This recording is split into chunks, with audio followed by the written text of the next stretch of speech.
Next up, at UFC 310, we have Arkansas wrestler Bryce Mitchell taking on what looks like a homeless Kron Gracie. Bryce Mitchell, 16-2 in his career, 3-2 in his last 5, coming off that knockout loss to Josh Emmett, taking on Kron Gracie, 5-2 in the entirety of his career, 3-2 in his last 5. He is returning after an 18-month layoff. Bryce Mitchell, love-hate relationship with this guy. A little kooky, little cuckoo for Cocoa Puffs. Believes the earth is flat, thinks there's aliens, all sorts of crazy shit going on in that guy's head. But he does work his ass off. He's a farm boy. He's got farm boy strength. He comes forward, he shoots mediocre takedowns, and then he gets them. Once it hits the ground, he's got phenomenal grappling. His striking is not very good. He did drop Edson Barboza once a few years ago, and people love to bring that up and pretend that he's a phenomenal striker. Was he bigger than you or smaller than you? That's not a short joke. That's just curiosity. I'm obviously much bigger than him. A meaningful amount, for sure. Also, didn't know the vision was so bad. Are you beating the fuck out of your microphone right now or something? Can you fucking stop touching it? I was doing that. Listen, Bryce Mitchell doesn't have the best wrestling, doesn't have the best striking, but he will stick with the wrestling. He will set a pace, and his scramble skills are absolutely phenomenal. His jiu-jitsu is very, very good, and it's less about insane submission good and more about incredible scrambles and control good. He's taking on Kron Gracie. With that last name alone, you already know the game plan. He's exactly who you would think he is based off of that, except, not great. But he is a phenomenal jiu-jitsu practitioner, a very good grappler, high-level experience, and accolades. He only has 7 MMA fights, and honestly, you can see that in the fights. The long layoffs aren't helping him. The striking does not look improved. And while he is tough, he's also kind of clueless if things don't go his way. He doesn't have that dog in him. He doesn't have the ability to change up a game plan because there is no game plan. It's go out there, hope it ends up on the ground, and try to make something happen. Now, Bryce Mitchell will give Kron that game plan. Bryce Mitchell will come forward, will likely shoot takedowns and get it to the ground. Is Bryce Mitchell the best grappler in the UFC? No, of course not. But I think his scramble skills are good enough. I think his striking is good enough. The pressure is good enough. I think he is good enough to not get submitted, not get out-scrambled, and not get beat here. I think Bryce Mitchell wins this fight. I think the odds of -800 make a ton of sense. And a lot of that has to do with Kron Gracie, who he has been inside the octagon. His last 2 fights are terrible. He looks awful. It is what it is. Bryce Mitchell is the confident pick. What do you think, Jakey boy? Yeah. Say the quote. Start with the quote. Yeah, let's get back to that quote. If you guys missed it earlier, you're skipping through for breakdowns or whatever. First of all, you missed a lot of good banner. You might want to go rewatch some stuff. But this is a quote from Kron Gracie. And I've been trying to be pretty high on Kron Gracie this week. Not as a pick, but as an option that he could be live.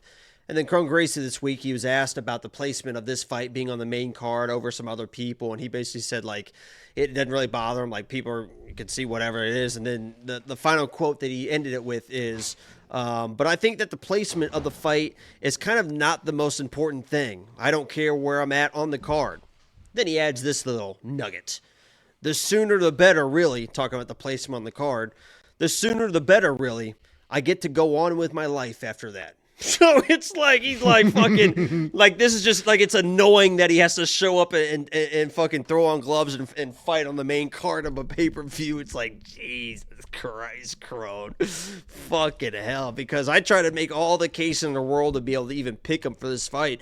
If I would ask you, I don't know if you've seen the stat that I've shared, what the total strike number was that you think was going to be between Charles Jourdain and Kron Gracie. I imagine most people would say 200-5, right? It just felt like that type of fight with Kron falling on his back, butt skewed, and not really happening. Kron is a guy that he's not a pussy, right? He does the jiu-jitsu stuff, right? But he's not a Herbert Burns, right? When things aren't going the way for Herbert Burns, he'll just kind of turtle up and it's like, oh, well, he's going to lose. Kron is going to be around. He's going to do his stupid stuff, but he's going to be around. This is a guy that before his long break kind of did go to war with Cub Swanson. I mean, he was toe for toe, tit for tat, was pressing forward in the striking. This actual striking numbers, which this is all the not significant strikes, this is all the bullshit strikes. Kron Gracie had 171 total strikes. Charles Jourdain was was at 175. So it's like, oh, you look at that, and it's like, well, you gotta obviously the fight went how it was, and he wasn't, but he got his ass kicked. All that is to say that he's not like a pussy, right? He doesn't just turtle up. And a lot of people are saying, well, Bryce just doesn't have to wrestle, right? He probably does not have to wrestle, and he can win this fight, right?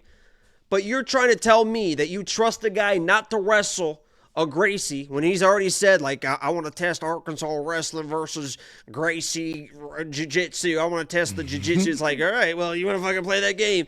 This is a guy that we sat there and watched a year ago why isn't he shooting takedowns? Like, what are you doing? You can't strike with Joshua. Why the fuck? So you want to trust the guy that didn't shoot a takedown and got knocked the fuck out against Josh Emmett? You the loudest knockout I've ever heard. You want to trust him to not shoot a takedown when he's already said, I'm going to test my jiu-jitsu against Gracie jiu-jitsu? And if this turns into a jiu-jitsu match, that's one that Kron could very easily fucking pull off some shit. So I would be careful. I'm picking Bryce because this is a guy that, he got tired with the wrestling against Brad Katana in the third round. He got swept and he got his neck taken and he was choked out and he tapped against Brad Katana. So if this turns into a grindy, high-paced jiu-jitsu match, I don't know who's going to take Bryce Mitchell over Kron Gracie. Yeah, listen, I am still very, very, very squarely on the Bryce Mitchell side. If it was a straight-up jiu-jitsu match, you got to go Gracie. But you add some elbows, you add a little bit of pressure.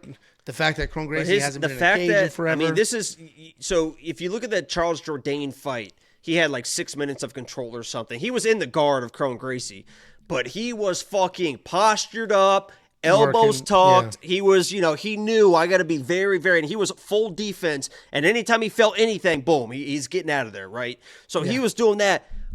Bryce Mitchell is not going to do that. He's not going to be staying safe. Yeah. He is going to be posturing up to throw elbows. He's going to be trying to work for a submission. He wants to be that guy to finish and especially submit a guy like Kron Gracie. And that is when you fuck around and make mistakes. That's when you get sweat. That's when you get caught in triangles and all that bullshit is when you're too aggressive. And he's going to be aggressive in the guard of Kron Gracie. Yeah, I don't necessarily agree or disagree with that. I don't disagree. Like, I get what you're saying. He will put himself into harm's way, essentially. I still don't think it's going to matter. If Kron Gracie if he was Mackenzie Dern and was taking his career seriously and staying active and improving, staying busy, it'd be one thing. But that's not what he fights once every 3 years. And the last fight looked... Oh, she's gone. And the last fight looked absolutely terrible. Like, no. So, I don't think I just don't think it's going to be worth it. Bryce Mitchell is the pick. But I you do like trust. I have a bet for. I'm not going to say it, but I have a bet on Kron for premium that I think is that bet I did like. That bet I did not like. I did like that bet. I don't like Bryce Mitchell's DraftKings fantasy because I don't think Bryce is going to finish Kron Gracie. And you're going to spend $9,500 on what? Some control time, a couple of takedowns. That's not going to be worth it. Yeah, Kron, to his credit, he's still a proud guy that represents. Yeah, he knows he needs to represent the great. So for him to go in and just like lay an egg and get submitted, I think he's too prideful for something like that. Completely agree. You want to check out all the picks, the bets? The bet that Jacob has on this fight that I actually do like quite a bit, you can do so now. WeWantPicks.com. Click Become a Member at the top. It is only $10 for an entire month's worth of access, and I mentioned several times we have 18 units on the board between UFC 310 and UFC Tampa, which is next week. Couple of super chats. Nope, we already did this one. 279 Canadian. What's the new co-main event for UFC Tampa? I imagine that card has 14 fights, so they must just move one up the line. I don't know what it'll be. I can't think off the top of my head, but they're just going to move them up. There was 14 fights. Now they're down to 13. And we don't know why they moved it. I don't know if it's because they couldn't find a main event for January, but I imagine they would have just waited a little bit. So it's probably just a small injury somewhere. So they said, all right, we'll move you here. We need a main event anyway. I don't know, but I'm a little bit upset about it too because Amanda literally sent me a message 2 days ago on Instagram saying, I have some news with some like emoji faces. And I was like, what's the news? And she never fucking responded. And I was like, I know it's fucking that has to do with the fight. I was like, either Dern is out, because I knew she was going to be fine, but I was like, I know that Dern is fucking out and that fight's going to fucking either drop or get moved.